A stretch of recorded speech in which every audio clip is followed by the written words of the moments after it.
16 дена нема ниту трага, ниту глас од 10 годишниот Петар Џобески кој исчезна кај селото Врбсково при Левско Мариово. Иако теренот се пребаруваше на најнедостапните места каде им би можело да биде 10 годишното дете, тоа не се пронајде. Спасувачки тимови во кој дел беше и Дарко Недановски изведоа и две крајно опасни акции. Недановски влезе во старите окна на фабриката Партизанка, длабоки 70 на метри, каде постоеше опасност и за неговиот живот, бидејќи таму нема влезено никој повеќе од 40 години, а се трагаше и со чамец по течението на Црна река, во период кога таа има најголем водостој, но и во оваа крајно ризична акција не се пронајде Џобески. Мораше да се носи боци за дишење бидејќи е штетно за нашето тело.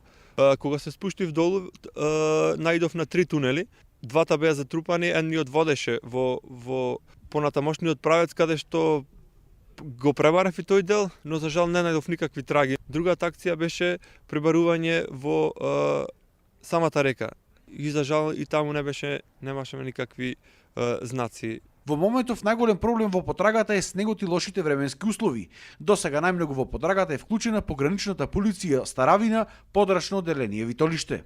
Сега треба да продолжиме да бараме во радиусот. Се зголемува тој периметар околу селото и секако во тие тешко пристапни места, бидејќи станува збор за големи хектари со густа шума, со тешко пристапна шума за движење.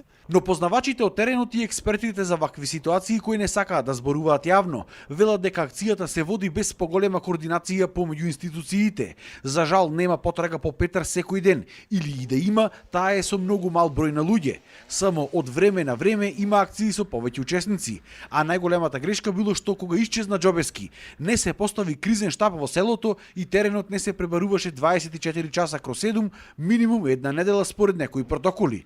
Дури имало и денови кога во селото и куќата на малиот Петар воопшто и немало луѓе.